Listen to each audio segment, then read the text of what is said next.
નમસ્કાર દોસ્તો, વિડીયોમાં ફરી એક વખત તમારું સ્વાગત કરું છું।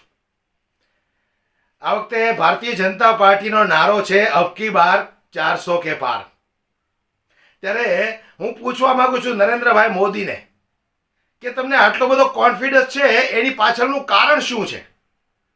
કદાચ જનતાનું એવું કહેવું છે કે ભાઈ ઈવીએમ મશીનની અંદર જબરજસ્ત સેટિંગ કરી નાખ્યું હોય તો જ ભારતીય જનતા પાર્ટી આવી રીતે બણગાવ ફૂંકી શકે કે અબ કી બાર 400 કે પાર।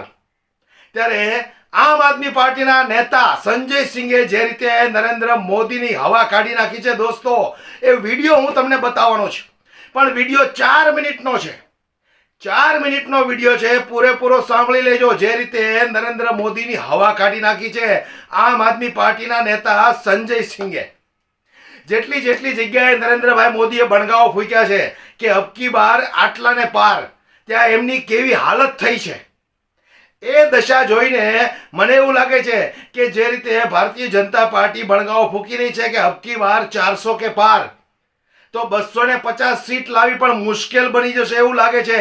કેમ કે એના જૂના જે રેકોર્ડ છે એ જોઈને આપણને એવું લાગે કે ભારતીય જનતા પાર્ટી અને નરેન્દ્રભાઈ મોદી જે રીતે બણગાવો ફૂંક્યા હતા જે અલગ અલગ રાજ્યોની અંદર કે આ વખતે અમારી સીટ આટલી આવશે અને ત્યાં કેટલી સીટો આવી છે, તમામ ખુલાસા સાથે સંજય સિંઘે જે રીતે નરેન્દ્રભાઈ મોદીની હવા કાઢી નાખી છે એ વિડીયો હું તમને બતાવવાનો છું દોસ્તો।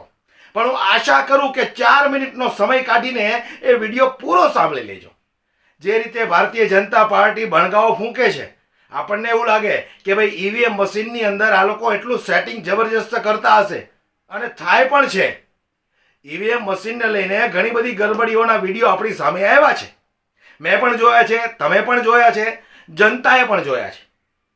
ત્યારે જે રીતે નરેન્દ્રભાઈ મોદી આ વખતે બણગાવો ફૂંકે છે, એમના તમામ નેતાઓ બણગાવો ફૂંકે છે કે અબ કી બાર 400 કે પાર, એમની સાથે સાથે એમના અંધભક્તો, ગોબર ભક્તો પણ પાછળ બણગાવો ફૂંકવા લાગ્યા છે કે આ વખતે 400 પાર થઈ જશે। પણ બેટા યાદ રાખજો, 400 ને પાર થઈને તો જે હાલત તમારી થવાની છે ને એ તો જોયા જેવી થવાની છે। વધારે વાત નહીં કરતા દોસ્તો, વિડીયો હું તમને જે બતાવું એ બરાબર ધ્યાનથી સાંભળી લેજો। સંજય સિંઘે કેવી રીતે નરેન્દ્રભાઈ મોદી ઉપર પ્રહાર કર્યા કે અબ કી બાર 400 કે પાર નહીં, અબ કી બાર શું હાલત થવાની છે। આવો આપણે જોઈએ સંજય સિંઘે જે વાત કરી છે। साबित सर्वे वाले कहते हैं कि भाई इस बार तो 400 पार पक्का है, सारे अखबार वाले लिखते हैं 400 पार पक्का है। टीवी और अखबारों के सर्वे का हवाला देते हुए पीएम मोदी ने 400 पार सीट निश्चित होने का दावा किया, तो आम आदमी पार्टी के सांसद संजय सिंह ने पीएम मोदी और बीजेपी के पुराने नारों का पूरा रिपोर्ट कार्ड पेश कर दिया और पीएम मोदी को इतिहास याद दिलाते हुए पूछा कि दिल्ली, बंगाल और हरियाणा जैसे राज्यों में क्या हाल हुआ था, पीएम मोदी भूल गए क्या? मीडिया वाले कह रहे थे मोदी जी ने 400 पार का नारा दिया। हमने कहा सिर्फ 400 पार का नारा क्यों नहीं 600 पार का नारा दिया। भाजपा वाले 600 पार का भी नारा दे सकते हैं। भाजपा वाले कह सकते हैं कुछ सीट पाकिस्तान से आएगी, कुछ बांग्लादेश से आएगी, कुछ श्रीलंका से आएगी, कुछ अफगानिस्तान से आएगी, तो 700 पार का भी नारा दे सकते हैं। क्या नारा दिया था दिल्ली में, गोपाल जी याद है आपको?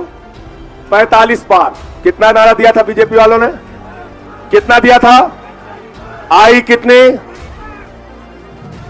चलो भाई ये सब नहीं बोलूंगा। ये कह रहे हैं आई 30 पार।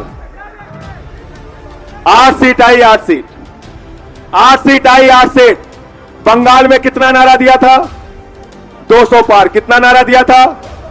200 पार। कितना नारा दिया था? आई कितनी? 1/4। 50-55 सीट आई। हरियाणा में कितना नारा दिया था? कितना नारा दिया था? 75 पार। आई कितनी? 40 सीट। मेघालय या मिजोरम कौन सा, अभी मुझे चुनाव बता रहे थे, वहां नारा दिया था 21 पार, वहां आई 1 सीट। कितनी आई? 1 सीट। जब 21 पार का नारा देते हो आती है 21, 1। जब 200 पार का नारा देते हो आती है 50। जब 45 पार का नारा देते हो आता है 8। तो जब 400 पार का नारा दे रहे हो तो आएगी 4 थोड़ा कम बोल रहे हो तुम लोग, इतने 4 थोड़ा है 40, तोमर जी कह रहे हैं 40 आएगी, 40 मान ले, चलो बहुत ताकत लगाएंगे 100 आ जाएगी। इन जुमलों में मत फंसना, इन जुमलों के चक्कर में मत फंसना, मैं आपसे कहना चाहता हूं। संजय सिंह ने कहा कि अगर 400 पार का इतना ही भरोसा है तो केजरीवाल सहित विपक्षी नेताओं पर कार्रवाई क्यों की जा रही है। रामनिवास जी जरा मुझे बताइए, हिंदुस्तान का कोई नेता अगर 400 पार सीट का नारा देकर उसके मन में विश्वास है कि 400 सीट आएगी तो कभी वो मुख्यमंत्री को गिरफ्तार करेगा क्या? करेगा क्या? करेगा क्या? कभी वो कांग्रेस पार्टी का खाता सीज करेगा क्या? कभी वो झारखंड के मुख्यमंत्री को गिरफ्तार करेगा क्या? भैया 400 पार का जिसका नारा होता है और उसको यकीन होता है कि हमारी सरकार बन रही है, वो ऐसे हथकंडे नहीं अपनाता।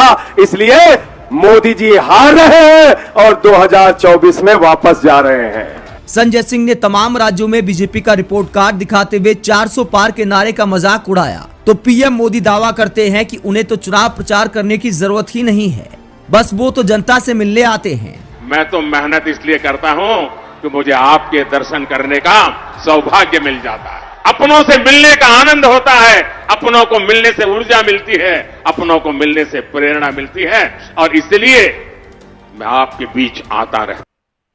તો આ વિડીયોને વધુમાં વધુ શેર કરો, દરેક અંધભક્ત ગોબર ભક્ત સુધી પહોંચાડો કે જ્યાં જ્યાં નરેન્દ્રભાઈ મોદીએ બળગાઓ ફૂંક્યા હતા કે અબકી બાર આટલાને પાર, એની સામે કેવા પરિણામો આવ્યા છે। એટલે હું ગુજરાતની જનતાને તો ખાસ કરીને કહેવા માંગુ છું કે જે રીતે તમે અંધભક્તિમાં જીવી રહ્યા છો, મોદી ભક્તિમાં જીવી રહ્યા છો, જે ભક્તો જીવે છે એને કે હવે જાગૃત થાઓ, હવે જાગો। આપણે ક્ષત્રિય સમાજનો દાખલો જ લઈ લો। જે રીતે ક્ષત્રિય સમાજ ભારતીય જનતા પાર્ટીના વફાદાર હતા, વર્ષોથી ભારતીય જનતા પાર્ટીને વોટ આપતા હતા, એ જ ક્ષત્રિય સમાજની બહેન દીકરીઓ વિશે ટિપ્પણી કરી, અને એ પણ કોણે કરી? ભારતીય જનતા પાર્ટીના નેતાએ જ કરી ને।